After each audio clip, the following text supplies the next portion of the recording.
La vacuna contra la COVID-19 ya está en México y durante los próximos meses llegarán millones de dosis más. La vacunación es universal y gratuita, empezando con el personal médico. Es momento de esperanza y tu ayuda es muy importante para enfrentar al coronavirus. Mientras te toca vacunarte, quédate en casa. Mantén limpias tus manos y guarda sana distancia. Recuerda, si te cuidas tú, nos cuidamos todos. Gobierno de México.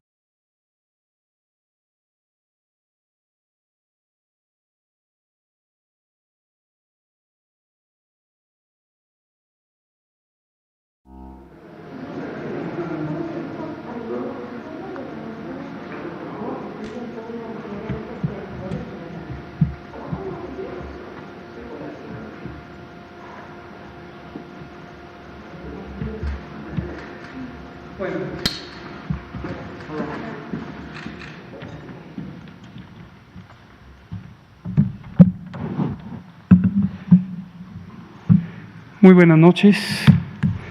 Son las 19 horas con un minuto del martes 12 de enero de 2020. Estamos en el Palacio Nacional de México, en el Salón Tesorería, en la Ciudad de México. Vamos a iniciar la conferencia de prensa diaria sobre COVID-19, la pandemia causada por el coronavirus SARS-CoV-2. Hoy vamos a tener dos piezas de información semejantes a las de ayer: el informe técnico sobre el estado que guarda la epidemia en el país y me dicen que se oye un poco de eco. Y enseguida comentaré sobre el avance que tuvimos hoy sobre las vacunas.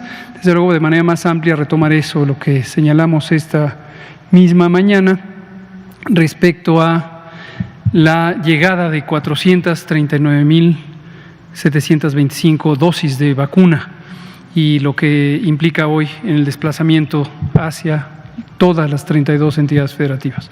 Le pido a la doctora Alexa de la Torre, si es tan amable, de presentar el informe técnico. Gracias.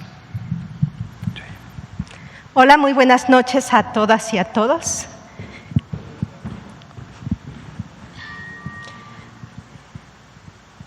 El día de hoy presentaremos el informe técnico con los datos que son relevantes que toda la población conozca, para que con esta información se tomen acciones que beneficien a cada uno de ustedes en sus casas.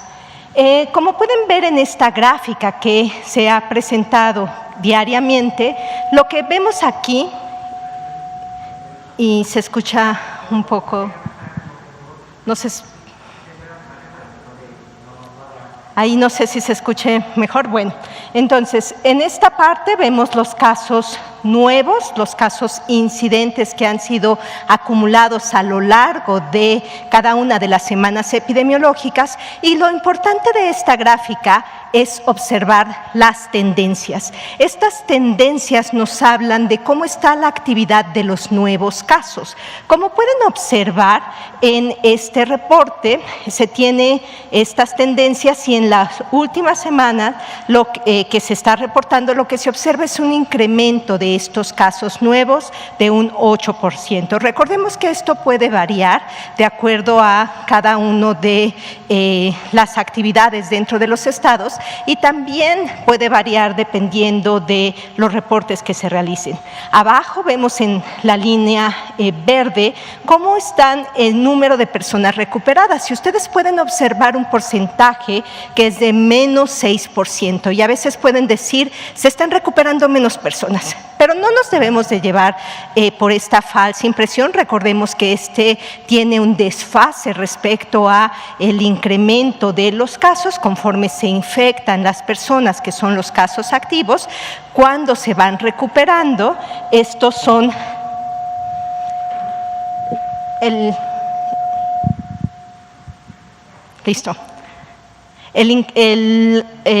cambio también en el patrón de estos casos recuperados.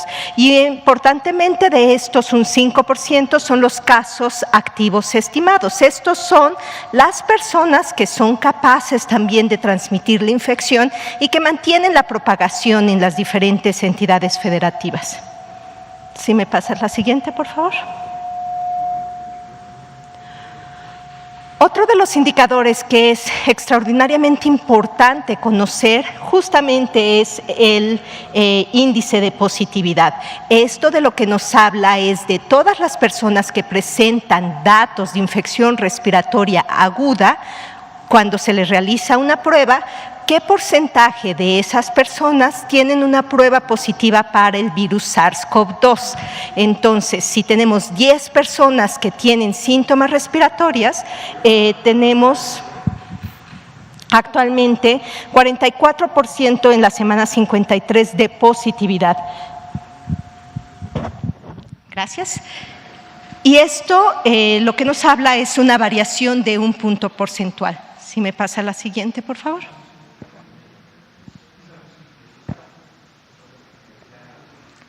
Tenemos un poco de problemas técnicos, pero… No es el micrófono, es esa bocina que está prendida. Es parte también de…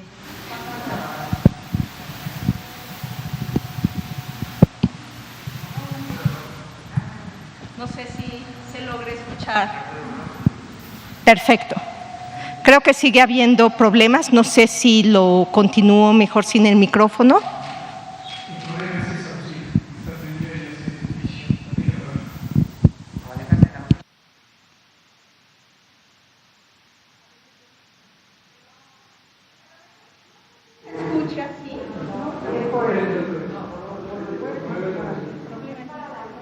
Ahora creo que sigue siendo un poco de problemas con el sonido. Bien, gracias y gracias a ustedes por el apoyo también técnico en resolver estas acciones. Se importa la acción comunitaria, evidentemente, y este es otro de los datos importantes que les interesa a ustedes en casa. En este sentido, tenemos el porcentaje de letalidad, es decir, cuántos de estas personas desafortunadamente fallecen, y para la semana 53 esto es de un 8%. Recordemos la importancia de ver estas tendencias, los puntos máximos prácticamente al inicio de la pandemia. Si me pasa la siguiente, por favor. Ahora, el mensaje más importante es que la infección por SARS-CoV-2, cuando se trata a tiempo, las personas pueden tener un resultado favorable. Y esto significa que toda aquella persona que tenga síntomas de alarma, independientemente si pertenece o no a un grupo de riesgo, así como aquellas personas que pertenezcan a algún grupo de mayor probabilidad de complicaciones, es importante que se tenga una atención oportuna. ¿Por qué? Porque sabemos que existe tratamiento efectivo como es la oxigenación, el uso de esteroides, el uso de anticoagulante, que puede cambiar significativamente el pronóstico de las personas. El mensaje muy claro es: no tengan miedo de acudir a una hospitalización temprana, no posterguen esta acción, porque esto puede realmente ser la diferencia en el resultado para la salud de la persona. En este sentido, como se ha venido presentando, tenemos la disponibilidad de camas y las dividimos en dos. Las camas de hospitalización general, es decir, aquellas para las personas que no requieren un apoyo con un ventilador mecánico, y aquellas camas para pacientes críticamente enfermos. De estas tenemos 6 entidades con un 70% o superior de ocupación, y esto recordemos que desde el inicio de la pandemia se ha hablado que es este punto crítico donde cada uno de nosotros tenemos que pensar en cómo poder solventar y disminuir la transmisión y por lo tanto la gravedad de las personas. Dentro de estos está Ciudad de México, Guanajuato, Estado de México, Nuevo León, Hidalgo y Puebla, y evidentemente se ha trabajado con las entidades federativas para tener una expansión hospitalaria, la reconversión que se ha estado haciendo a lo largo del proceso de la pandemia, pero que nuevamente es el llamado a las personas para tener acciones que logren la contención, la mitigación de estos casos. Después tenemos 10 entidades entre el 69 y 50% de ocupación, y 16 entidades con menos de un 50% de ocupación, para una ocupación nacional del 58%. Y en la siguiente podemos observar la disponibilidad para camas con ventilador. Estas son las camas que requieren los pacientes críticamente enfermos. Recordemos que no todas las personas que se infectan por el virus SARS-CoV-2 van a requerir este tipo de atención, pero cuando se requieren es importante el tener este insumo disponible para la población. Nuevamente, 3 entidades con más del 70% de ocupación: Ciudad de México, Estado de México y Nuevo León.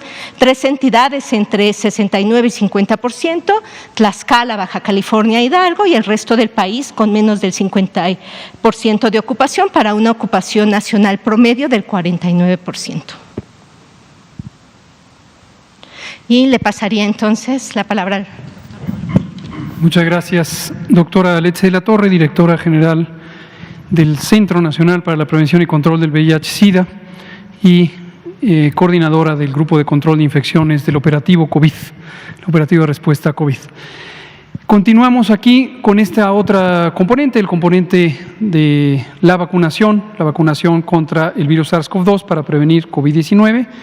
Durante varios días que estamos en este proceso de arranque, insistiremos en recordar lo que significa el programa de vacunación COVID para todo el país. Número 1, la meta es universal. Vamos a vacunar a toda la población mexicana. Habrá vacuna suficiente, existen los recursos financieros para ello, existen los contratos necesarios para ello, y la velocidad a la que vayamos vacunando dependerá fundamentalmente de la fabricación de la vacuna. Las vacunas se estarán fabricando en las distintas compañías que han contratado con el Gobierno de México y estarán llegando a distintas velocidades dependiendo de los proyectos de desarrollo de estas vacunas. Segundo, la vacunación es voluntaria, pero llamamos a todas las personas respetuosamente a buscar la vacunación, dado que es un mecanismo de protección específica que cuida a las personas. A quienes sean vacunados les disminuye el riesgo de infectarse por el virus SARS-CoV-2 y también cuida a la comunidad, la familia, los cercanos, los un poco más distantes y en general todos con quienes convivimos, en la medida en que cada persona protegida que se evite que se infecte es una persona que ya no transmitirá. Tercero, la vacunación es gratuita. Es gratuita para cada ciudadano en el momento de que la recibe. Por supuesto, esta vacuna ha sido comprada y las próximas serán compradas con el dinero de todas las personas, todos los mexicanos, todas las mexicanas. Quienes pagamos impuestos, hemos contribuido a ello y esto es una bolsa común que es el Tesoro Nacional y de ahí se está pagando. Por otro lado, recordar que tenemos un programa de vacunación que fue desarrollado con base en recomendaciones científicas de un grupo técnico asesor de vacunación que cuenta con la participación de 22 personas especializadas en distintos campos relevantes para este programa.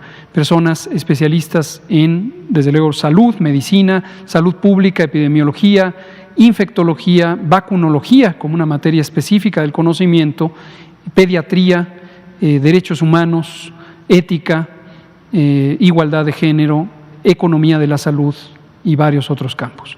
Estas personas especialistas trabajan de manera pro bono, de manera gratuita, al servicio del pueblo de México, al servicio de la nación, y han contribuido su conocimiento elaborando recomendaciones de política pública que permitieron establecer la Política Nacional de Vacunación contra el virus SARS-CoV-2.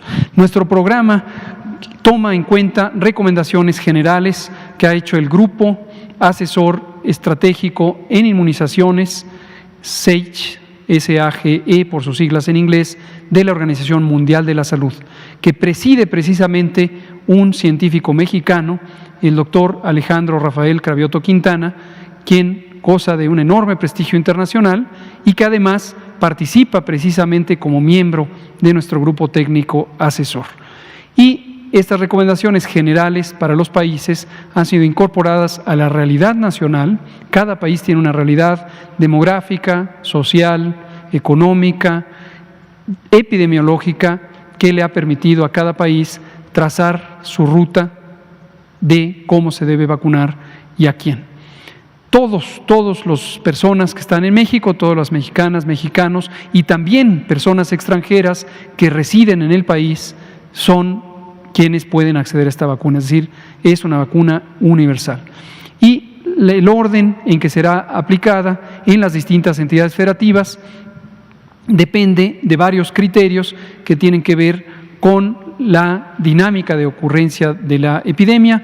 Por eso empezamos en la fase de calibración en la zona central de México, en el Valle de México, y a partir de hoy la vacuna ha sido distribuida a 32 entidades federativas.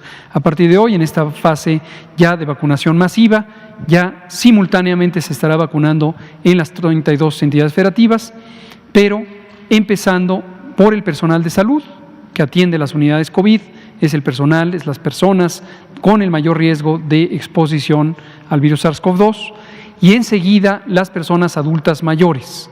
Y las personas adultas mayores serán vacunadas primero en la periferia, en las zonas rurales dispersas, enseguida en las zonas urbanas de pequeño y mediano tamaño y finalmente en las zonas metropolitanas.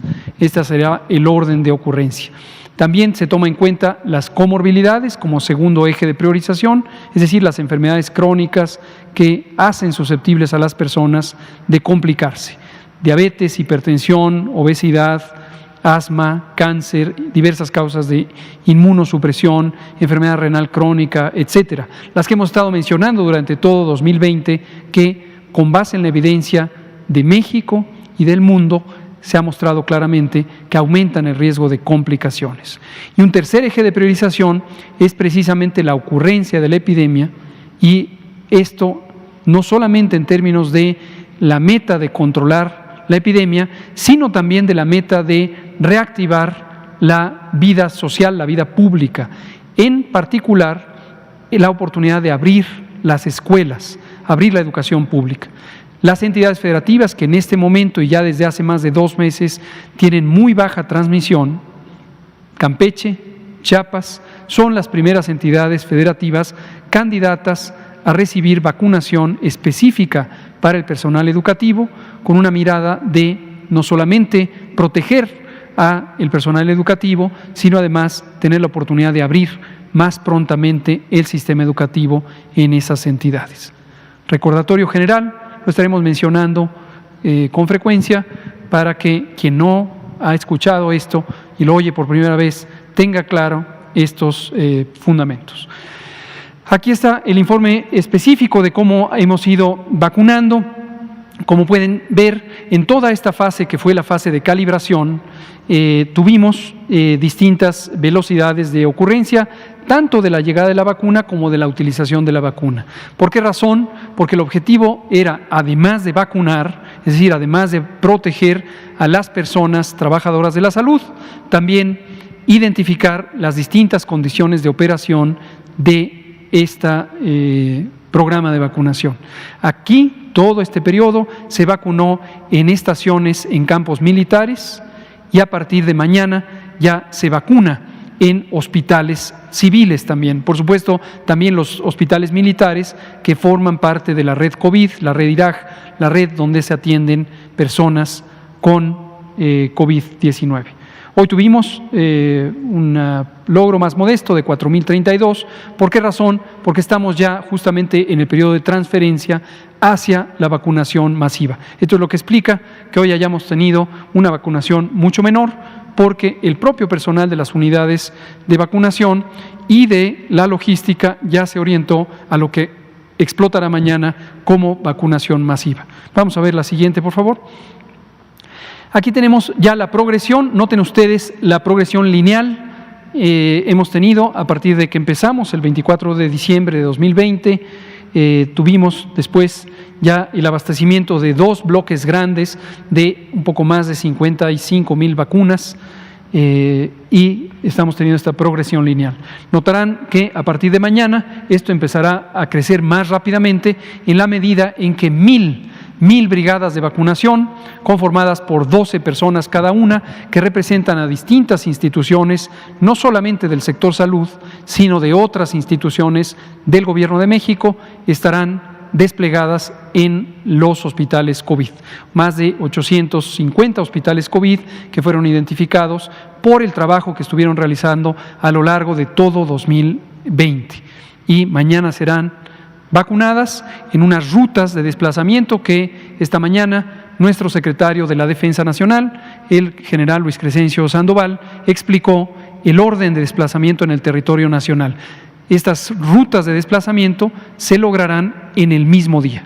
Durante el mismo día se irá desplegando el personal para vacunar en todas las 32 entidades federativas, las 32, todo el país.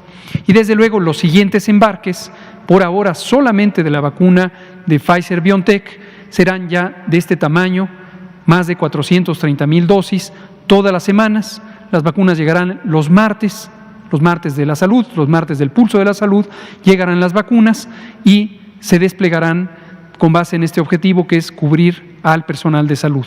Terminando enero, el 31 de enero, ya debemos haber logrado vacunar a todo el personal de salud que atiende en las unidades COVID. Y recuerden que no solamente el personal clínico, médicas, enfermeros, también son 11 categorías laborales que incluyen a personal considerado a veces auxiliar o de apoyo. Nosotros lo consideramos muy sustantivo porque cumplen labores extraordinariamente importantes. Camilleros, recepcionistas, trabajadoras sociales, laboratoristas, nutriólogos y dietistas y demás. Son 11 categorías laborales que son candidatas a ser vacunadas durante esta etapa 1. Posteriormente vienen las etapas 2, 3, 4 y 5, en donde cubriremos a toda la población del país. Vamos a ver la última del informe básico y abrimos, por supuesto, a preguntas y comentarios, que es el recuento de cómo han llegado los distintos paquetes. El primer paquete, muy pequeño, el 24 de diciembre, fuimos el primer país de América Latina que empezó a vacunar. Se vacunó al 100% de ese paquete. Posteriormente llegó un paquete en dos componentes, 4,900, 7,800, que fueron utilizadas ya al 100%. El tercero, en general, del 5 de enero de 2021, 73% ha sido utilizada. Queda este remanente y mañana empezará ya el paquete grande de 439,725 dosis de vacuna. Vamos a abrir ya a la conversación y vamos a empezar con usted, Liliana. No, ¿dónde quedó ayer? Usted quedó pendiente, por favor. Ignacio de Alba, de Pie de Página. Buenas noches. Preguntarle si tienen evaluado cómo ha impactado la pandemia en otras enfermedades. Más allá de los fallecidos, hemos visto, por ejemplo, que han bajado los registros de enfermedades gastrointestinales e incluso los de influenza. Y también si nos pudieran decir cuándo van a presentar el boletín sobre exceso de mortalidad. El doctor Ruy López Ridaura dijo que sería en la primera semana de este mes. Gracias. Muchas gracias, Ignacio de Alba, de Pie de Página. Sí, este es un fenómeno notorio en el mundo entero, el que usted comenta, lo hemos platicado varias veces a lo largo de 2020, lo platicamos, cómo los sistemas de salud de todo el mundo, los que son muy robustos, muy grandes, pero también los que son medianos y los que son pequeños, han tenido que priorizar la atención de las personas con COVID, o de hecho las personas con enfermedad respiratoria aguda grave, incluso antes de que se sepa que es COVID y pueden ser otras infecciones respiratorias. Ha habido algunos hallazgos notorios, por ejemplo, respecto a la influenza. Los distintos países, no digo que todos, pero definitivamente sí México, hemos mantenido la vigilancia epidemiológica de influenza con la misma intensidad que se vigila todos los años. También la vacunación, por cierto, la hemos mantenido. Y el hallazgo notorio es que prácticamente no hay influenza. Prácticamente no hay influenza. Hemos tenido una vigilancia que convencionalmente para finales de diciembre, es decir, el periodo de octubre, noviembre, diciembre, registra más de 50,000 casos en el sistema de vigilancia Centinela. Hemos tenido 2 o 3, son registros puntuales que ha habido de influenza. Cuando esto lo detectamos a lo largo del tiempo en México, Continuamente, cada semana nos preguntamos si el comportamiento es inusual en México o si existe un problema en el propio sistema de vigilancia. Pero ¿qué constatamos? Que en Estados Unidos, en Canadá, en Europa occidental, no hay tampoco influenza. Entonces esto nos da la tranquilidad de que no es un problema de detección, sino es realmente que no hay influenza. Las explicaciones son varias, pero en términos ecológicos, ya se ha observado en pandemias previas un fenómeno que se llama desplazamiento del nicho ecológico. Básicamente es un fenómeno complejo en el que ciertos virus tienen predilección por la especie humana, pero en ausencia de otros que hagan una especie de competencia por los sitios de infección que son los sujetos humanos. Es un fenómeno muy complejo, no tiene explicaciones únicas, pero se asume que en este momento hay un desplazamiento del nicho ecológico de la influenza en favor, desde luego, del virus SARS-CoV-2. Otras enfermedades quedan sin representación porque hay personas que dejan de acudir a consulta aun cuando tengan una necesidad de salud. Las razones también son varias, desde la más directa y relativamente modificable, que es el espacio de citas, el espacio de consultas, el espacio de procedimientos, por ejemplo, quirúrgicos. En esto sí sabemos con claridad porque es una acción planeada.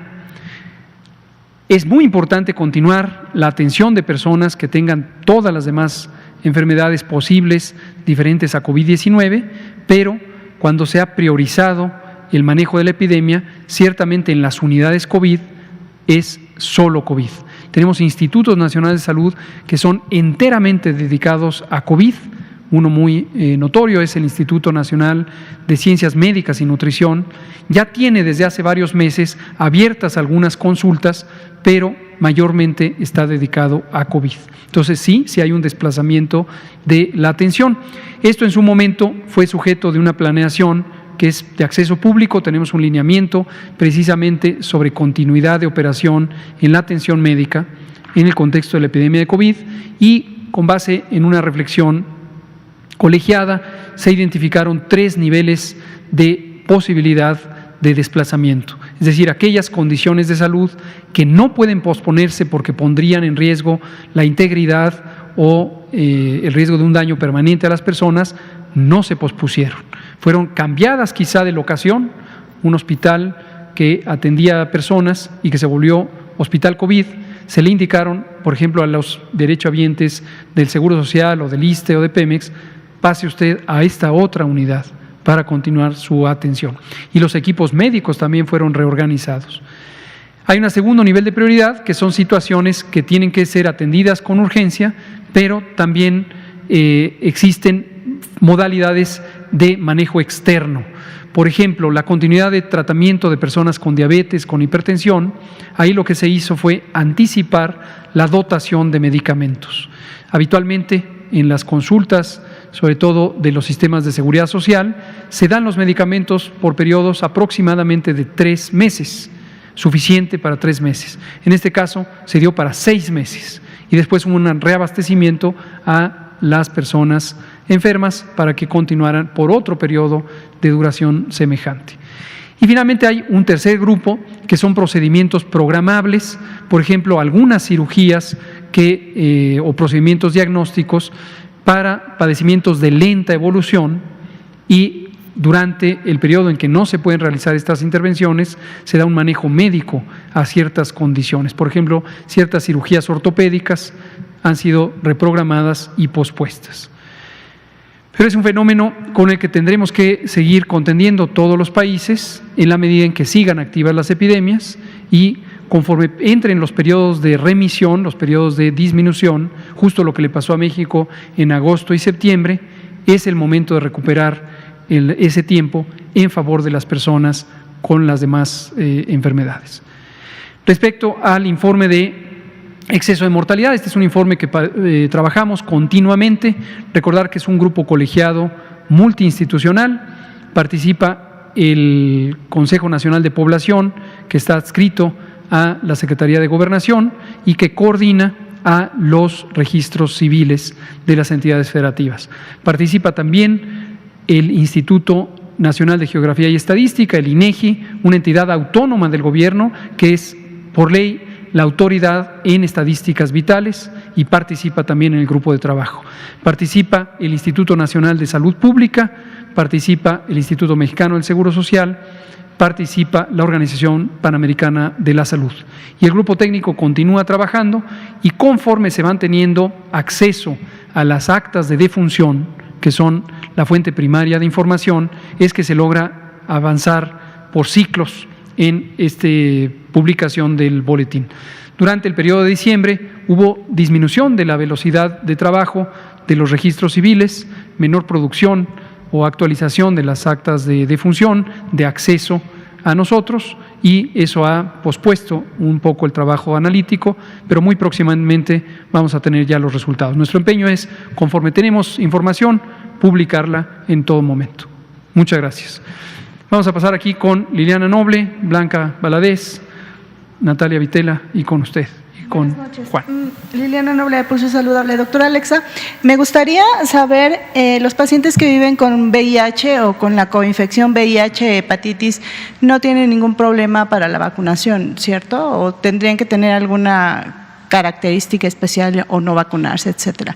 Esa es la primera pregunta y tengo otras dos para usted, doctor Gatell. Gracias. Claro que sí. Muchas gracias por la pregunta y aprovechamos para mencionar un aspecto muy relevante. Existe dentro de esto el lineamiento de vacunación, lo cual también está disponible en la página del coronavirus, y en ese lineamiento está una sección, me parece que es en la página 16, muy clara, que dice pacientes con inmunosupresión.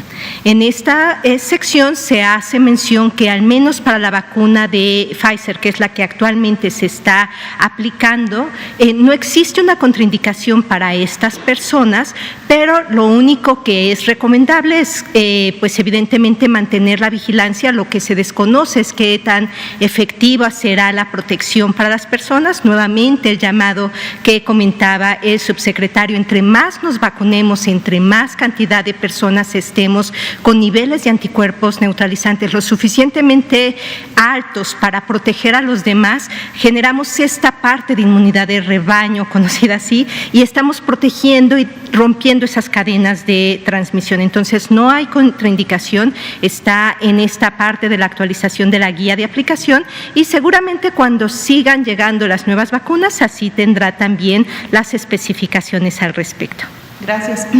Y doctor Gatell, hay un poco de inquietud de los médicos de primer contacto de la parte privada, que de pronto son ellos los que diagnostican al paciente o posible paciente COVID, y ellos piensan que no están dentro o no están contemplados dentro del plan de acción de vacunación, igual que los dentistas. Me gustaría saber si hay algún mensaje dirigido a ellos para que no piensen que no van a ser vacunados y tendrían que esperar de acuerdo a su década de edad. Y ahorita le hago otra pregunta. Con mucho gusto. Colega médico del sector privado que no está adscrito o adscrita a una institución pública de salud. Usted también está incluido en el plan de vacunación. Todas las profesiones médicas que atienden a personas con COVID, que son unidades COVID, están en el mismo nivel de priorización de las unidades públicas y serán, por lo tanto, cubiertas.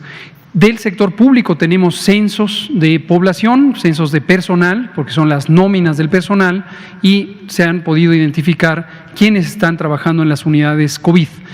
Si usted trabaja, además de en el sector privado, en el sector público, será identificado por su adscripción a una institución pública. Si usted trabaja exclusivamente en unidades COVID del sector privado, entonces no tenemos una manera directa de registrarle. Sin embargo, ya se ha establecido conversación desde hace al menos 10 días con los dos más grandes consorcios o asociaciones de hospitales privados. La Asociación de Hospitales Privados, que preside el señor Olegario Vázquez Aldir, y también el Consorcio Mexicano de Hospitales Privados, que preside Javier Potes. y estamos en espera de que se terminen de integrar los listados a través de la ayuda de esta asociación y consorcio para nosotros tenerlos identificados. Esto no ha ocurrido para este momento en que estamos ya arrancando mañana la vacunación masiva, pero no se preocupe, los embarques continuarán y tan pronto tengamos estos listados, también haremos el desplazamiento a la vacunación en unidades privadas que atienden COVID. El resto del personal de salud, tanto en el sector público como el privado, también será vacunado, pero en una etapa posterior a la vacunación COVID, es decir, de personal que trabaja en unidades COVID, que desde luego tiene el mayor nivel de prioridad relacionado con su nivel de exposición y riesgo. Doctor, y referente a la mañana cuando usted explicaba el tema de esta nueva variante de este coronavirus que le llaman inglesa, hay algunas publicaciones en medios de comunicación que hablan sobre las características de la nueva cepa. Entonces mucha gente tiene esta duda, ¿es una cepa? Entonces estamos hablando de un nuevo coronavirus y ¿para qué me están vacunando?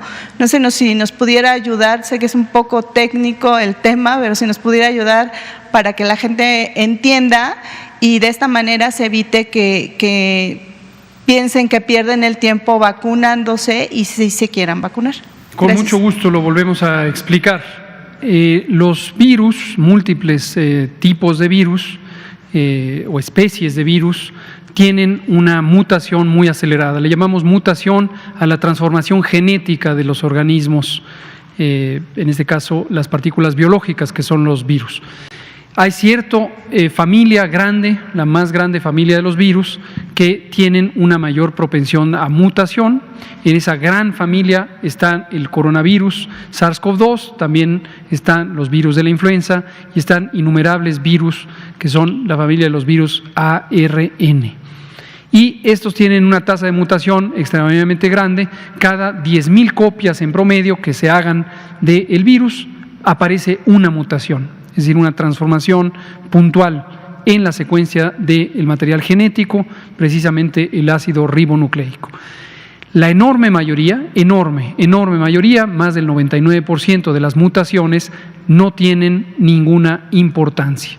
De hecho, es probable que muchas de ellas lo que hacen es disminuir la capacidad de los virus, lejos de aumentarla. Algunas de estas mutaciones sí pueden potencialmente conferirle ventajas biológicas, ecológicas a los virus y hacerles, por ejemplo, más transmisibles o más infectantes o más virulentos o escapar la respuesta inmune que los organismos potencialmente infectados desarrollan. En este caso estamos hablando de una de una variante que se caracteriza por 23 mutaciones puntuales en diversos fragmentos de la hebra del genoma, del ARN del virus SARS-CoV-2, que fue identificada el 20 de septiembre de 2020 en el sur de Inglaterra. Y fue notificada a la Organización Mundial de la Salud en la primera semana de diciembre de 2020. Una vez que fue notificada por parte del gobierno del Reino Unido, se identificó que posiblemente, según algunos indicios, podría tener una mayor propensión a transmitirse. Y existe cierta evidencia que sugiere que eso puede darle una ventaja al virus. No es un cambio, quiero destacarlo, lo hemos dicho varias veces, no es un cambio de transmisibilidad que sea extraordinariamente relevante. Es decir, no quiere decir que se propaga como una ola en minutos, un poco para hacer la idea que algunas personas tienen en mente, no es de que en minutos o en horas se desplaza de un momento para otro. Es simplemente que el número de personas que cada individuo contagiado puede contagiar aumenta modestamente. Se ha calculado un 70% de aumento en la transmisibilidad, pero partiendo de una transmisibilidad que, de acuerdo a el parámetro del número de reproducción efectivo, es de menos de 3 personas por cada persona infectante, es un aumento modesto. No existe evidencia alguna de que esta variante, esta secuencia de alteraciones o cambios genéticos escape o permita que el virus escape a la respuesta inmune inducida por las vacunas. Tampoco necesariamente la respuesta inmune derivada de infecciones previas. Tampoco hay evidencia de que aumente la infectividad, es decir, la capacidad de causar infección. Tampoco hay evidencia de que aumente la virulencia, es decir, la capacidad de causar enfermedad, particularmente enfermedad grave. Tampoco hay evidencia de que aumente la letalidad. Entonces, concluye la Organización Mundial de la Salud, los Centros de Control de Enfermedades de Estados Unidos, los Centros de Control de Enfermedades de Europa y varias otras agencias internacionales de salud pública concluyen que la nueva variante no necesariamente representa una amenaza adicional a la propia existencia de la epidemia. Ese es el estado del conocimiento actualmente. Muchas gracias. Blanca Valadez, Natalia Vitela, usted. Buenas noches, doctora. También le quiero hacer 3 preguntas, si me permite. La primera, ayer usted informó que en Argentina ya se tenía el antígeno que está realizando AstraZeneca y Oxford. Saber si ya llegó este antígeno y cuándo empezaría la producción ya de manera formal en México, en el laboratorio Leomont, y cuándo tendríamos. Tengo entendido que para marzo, pero si me lo puede aclarar. Y ahorita le hago las otras 2 preguntas. Cómo no, con mucho gusto. Blanca, qué bueno que lo pregunta. Esta mañana, al terminar la conferencia de prensa matutina, me percaté de un pequeño lapsus de mi parte. Dije, el antígeno está ya aquí, y hablé del 18 de enero, y resulta que hoy es 12. Entonces, corrijo, su pregunta me ayuda a quien quiera que se haya quedado con la idea de que ya está aquí el antígeno. No, estará el 18, es decir, la próxima semana. Pero expliquemos un poco en qué consiste esto del antígeno.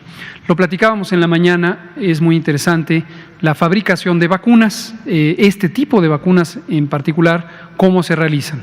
La vacuna de AstraZeneca, Universidad de Oxford, es un tipo tecnológico común en la vacunología, en la que se hace lo siguiente. Se toma un virus diferente a SARS-CoV-2, en este caso es un adenovirus, que solo puede infectar a los chimpancés, no puede infectar a la especie humana, en el caso concreto de la vacuna de Astra. Pero además ha sido modificado para que no pueda causar enfermedad, incluso en los propios chimpancés.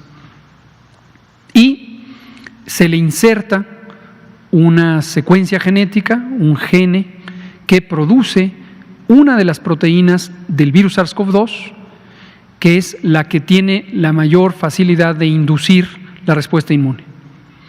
Este virus, desde luego, es microscópico, pero se pone el virus modificado en el laboratorio. Esta es una patente, de hecho, de AstraZeneca, la Universidad de Oxford, y se siembra en un líquido que tiene una serie de sustancias químicas orgánicas y una cierta acidez y una cierta salinidad, y está a cierta temperatura, en promedio de 36 a 38 grados centígrados, y se siembra en pequeños matraces de unos pocos mililitros, unos 100, 200 mililitros. Se pone ahí, se agita y se mantiene a lo largo de 1, 2, 3, quizá 4 noches, y está agitándose. Y en el líquido donde se ha sembrado se empiezan a multiplicar estas partículas virales en células que han sido dispuestas en el propio líquido. Estas son líneas celulares que permiten la multiplicación. Recordar que el virus solo se multiplica en el interior de células. Y esto aumenta la concentración de virus y permite que después esos matraces siembren un contenedor más grande y se sigue agitando a temperatura, acidez, salinidad, concentración de dióxido de carbono controladas, y células, unas células específicamente diseñadas para la replicación. Y después ya hay más virus y se pone en un contenedor más grande y en uno más grande y en uno más grande. Al final se tienen contenedores de 2,000 litros y esos son ya los contenedores que se vacían para exportar el producto. Cada uno de estos ciclos conforma un lote. Lote es la unidad técnica con la que se puede reconocer un ciclo de producción. Se identifica con un número muy específico, el proceso se vuelve a empezar, pero lo que ya se produjo se exporta, en este caso, ¿a dónde? A México. Hay un acuerdo entre la compañía farmacéutica biotecnológica Mabx Science en Argentina, que es la que fabrica estos volúmenes tan grandes, y Leomont, una empresa farmacéutica mexicana, innovadora tecnológicamente, y llegará a México en contenedores de este volumen, desde luego en condiciones controladas, temperatura, humedad, etcétera. Se va a la planta de Leomont, y en la planta de Leomont, en condiciones perfectamente controladas, se procederá al llenado de pequeños frasquitos de 5 dosis, lo equivalente a 5 dosis. Esos frasquitos se sellan, se etiquetan y están listos para ser utilizados en la vacunación. ¿Dónde van a ir esos frasquitos? A abastecer las necesidades del gobierno mexicano. Se han contratado 77.4 millones de dosis, y también las necesidades del mercado latinoamericano, y de inicio se han calculado más de 250 millones de dosis necesarias en los distintos países de América Latina. Cuando llegue inmediatamente estaría la producción de los 2.000 litros, es decir, más o menos cuántas vacunas serían. Y preguntarle respecto al caso de la doctora que resultó alérgica a la vacuna de Pfizer. El IMSS dijo que ustedes se convertirían en los voceros. Saber específicamente, sabemos que sí hubo una reacción a la vacuna, pero se estaba discutiendo cuál era la situación real de por qué le dio una inflamación en el cerebro, le dio convulsiones y tuvo falta de movilidad. Sabemos que ella ya está más estable y bueno, se estaba pensando darle alta, no sé si ya se hizo. Y nos puede informar también de ese caso y nada más me falta una pregunta. Con mucho gusto. Afortunadamente va mejor nuestra compañera, la doctora adscrita al Instituto Mexicano del Seguro Social en Coahuila, que se atiende en Monterrey. Va mucho mejor. Funcionó el procedimiento de plasmaféresis que fue utilizado en las primeras pocas horas desde que enfermó, y se le han hecho varios estudios de resonancias magnéticas con algunas características especiales, y hasta el momento se tiene un reconocimiento de que ha disminuido las lesiones inflamatorias que tenía en distintas partes del sistema nervioso central. Eso corresponde con el efecto positivo del tratamiento de plasmaféresis y también los antiinflamatorios potentes que se le han administrado. Su recuperación en términos de la capacidad de movilizarse es ya casi total, ya puede andar por sí misma, ya está recuperando fuerza en las extremidades inferiores, y es posible que, si sigue por esta buena evolución, pues sea pronto dada de alta. Respecto al diagnóstico, todavía no hay un dictamen. Todavía no, en el momento en que lo haya, desde luego que lo vamos a informar para conocimiento público de todos nosotros. Y ya nada más por último, doctor, este viajero que detectaron con la variante de la cepa de Reino Unido, finalmente viajó de Ámsterdam a la Ciudad de México, y en México nada más rastrearon lo que es Ciudad de México y Tamaulipas. ¿Qué pasa en la alerta internacional del viaje de Ámsterdam a la Ciudad de México? Esa sería una. Y saber por qué, si era sintomático, después lo detectaron y lo llevaron a un especialista, lo decidieron mandarlo de manera ambulatoria y tratamiento en su casa, y ahorita está intubado. ¿Qué pasó para que se diera esa combinación tan letal en su caso? ¿No? Y saber también si ya rastrearon a los otros 12 pasajeros que estaban ustedes buscando, que creo que como parte del protocolo. Pero ¿qué pasó con él exactamente? Y si ya tienen esos rastreos, y a nivel internacional, ¿qué pasa ahí? Gracias. Sí, con mucho gusto. Este pasajero venía asintomático de Ámsterdam a México. Es muy importante no perder de vista eso. Entró al país sin síntoma alguno. Esta mañana nos preguntaba una colega, nos lo han preguntado muchas veces, ¿y qué controles se tiene para que no entre? Justamente la condición de este paciente ciudadano británico ilustra que los mecanismos de control potenciales, tiene sus grandes limitaciones. Una persona que viene completamente asintomática, no existe ningún elemento sobre el cual se pudiera considerar que estaba enfermo. El monitoreo de temperatura, por ejemplo, tan popular en estos días, tiene enormes limitaciones, enormes limitaciones. Y se usa por todo el mundo, se usa en aeropuertos, se usa aquí mismo, se utiliza en centros comerciales, en restaurantes, se usa por todos lados. Estoy seguro que quien fabrica los termómetros ha hecho un buen negocio, pero en términos técnicos tiene una utilidad sumamente pobre como un mecanismo de tamizaje de personas enfermas.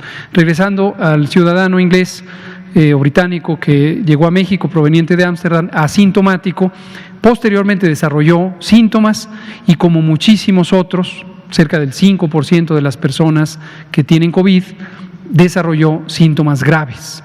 ¿Qué pasó exactamente en términos médicos? Sus condiciones son semejantes a la de muchas otras personas que han tenido esto, es decir, no hay una condición particular que se pueda atribuir a la variante de coronavirus que fue identificada. Las inferencias no se hacen a partir de una sola persona. Su comportamiento no es distinto al de personas infectadas por múltiples otras variantes que algunas son identificadas y la gran mayoría no.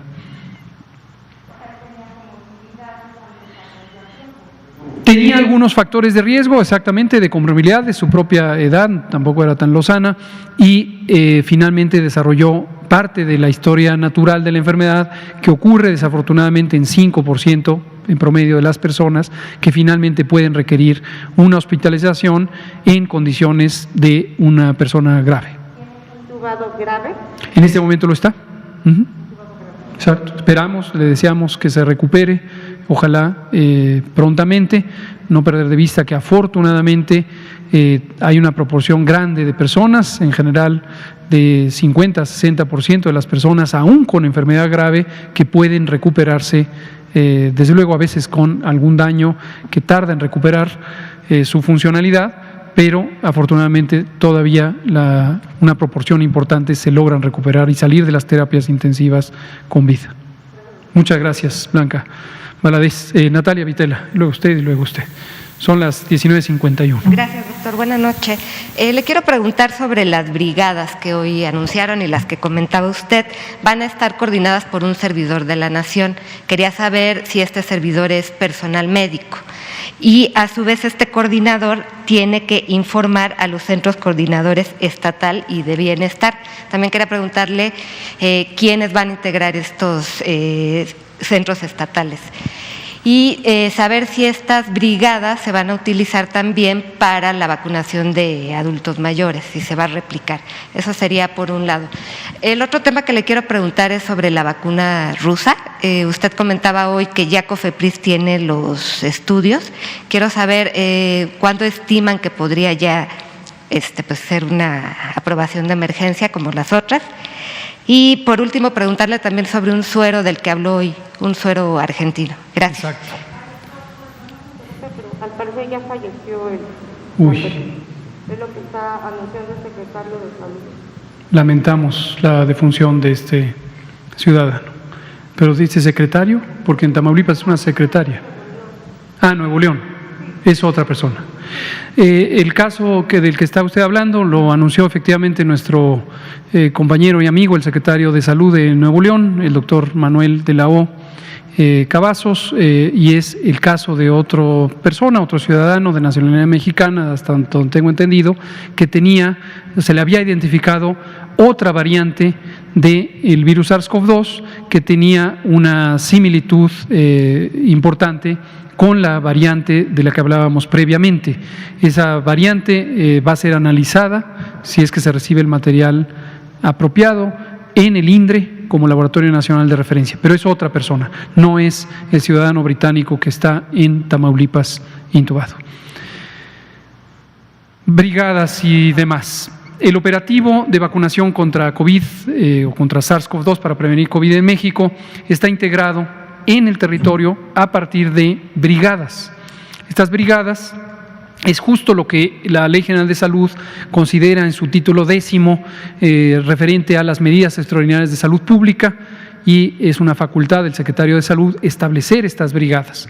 Entonces, estas brigadas, en este caso, están conformadas por 12 personas de múltiples instituciones. Esta mañana el secretario de la Defensa mostró un diagrama que ilustra la composición de estas brigadas.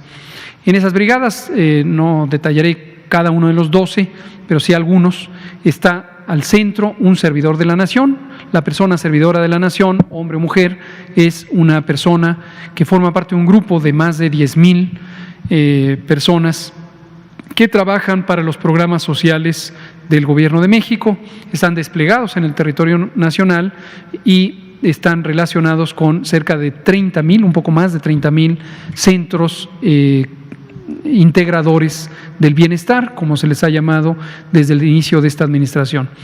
Y estas personas son en general personas jóvenes, talentosas, motivadas, despiertas, comprometidas, con una gran sensibilidad social, que conocen sus comunidades. Son precisamente residentes de las propias comunidades y llevan ya varios meses, de hecho un par de años, trabajando al servicio de la nación.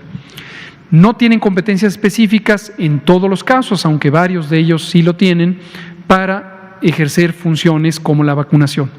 Por eso es que las brigadas tienen 2 personas que sí son personas vacunadoras.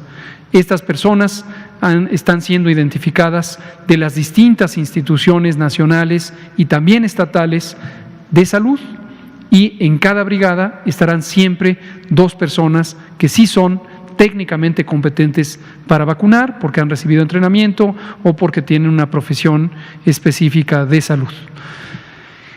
La persona servidora de la nación coordina la brigada, porque la función fundamental de la brigada es facilitar el proceso de vacunación, facilitar la logística necesaria para que en el punto de uso se tenga el producto en las condiciones de cuidado necesarias, y también se movilice a la comunidad para que acuda a vacunarse a los centros de vacunación.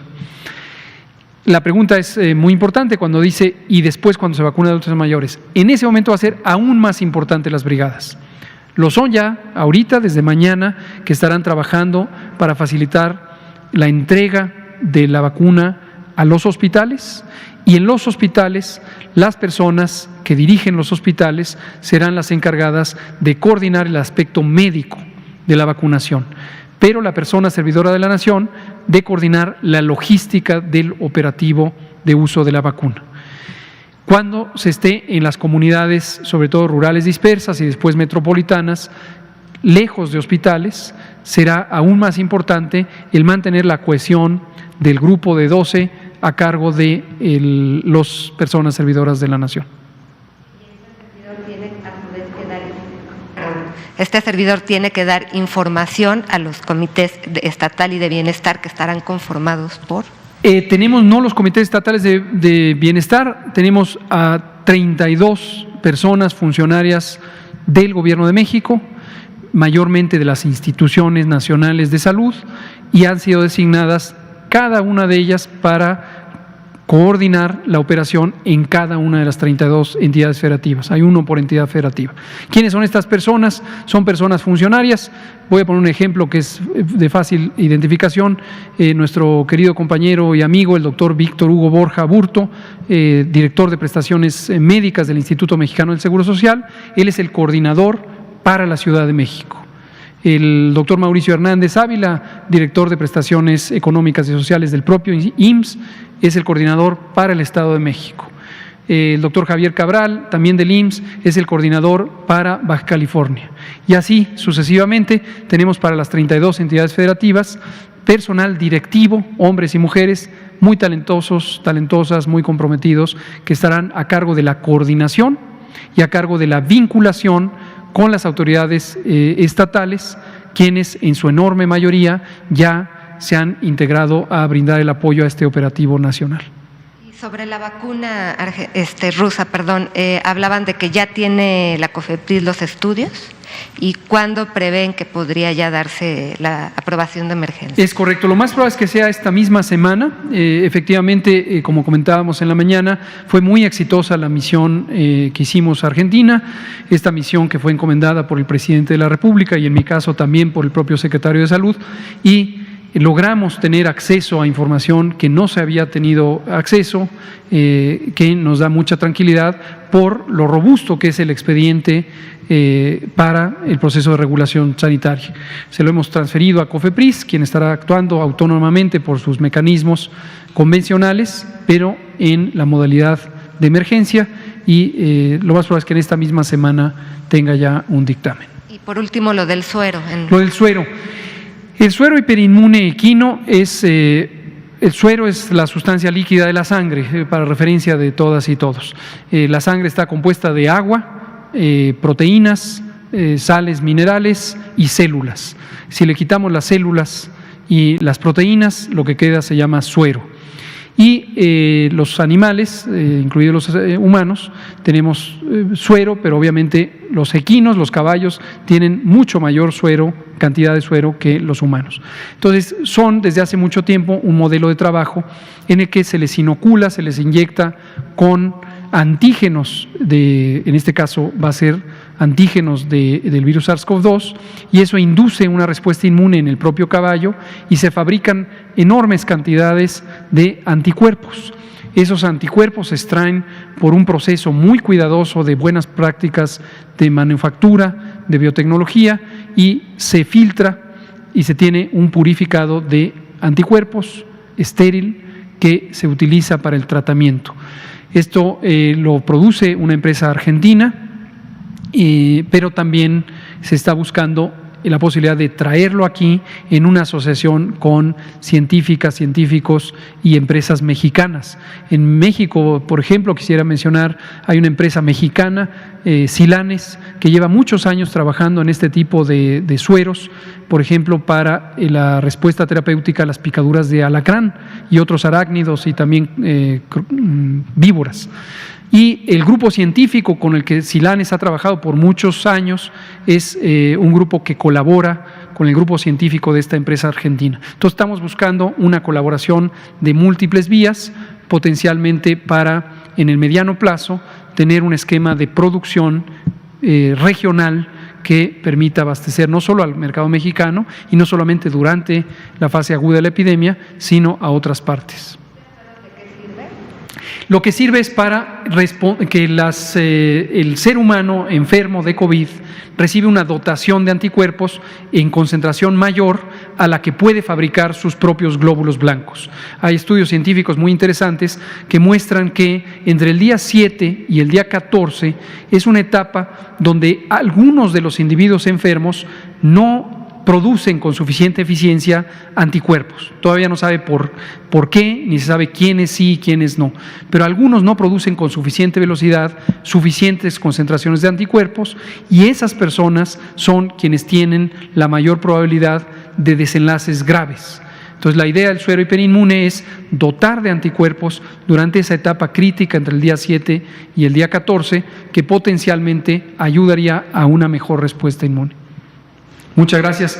¿Nos da tiempo de una última? No nos da tiempo. Son las 20:02 y continuaremos mañana con ustedes dos. Muchas gracias. Gracias. La vacuna contra la COVID-19 ya está en México y durante los próximos meses llegarán millones de dosis más. La vacunación es universal y gratuita, empezando con el personal médico. Es momento de esperanza y tu ayuda es muy importante para enfrentar al coronavirus. Mientras te toca vacunarte, quédate en casa. Mantén limpias tus manos y guarda sana distancia. Recuerda, si te cuidas tú, nos cuidamos todos. Gobierno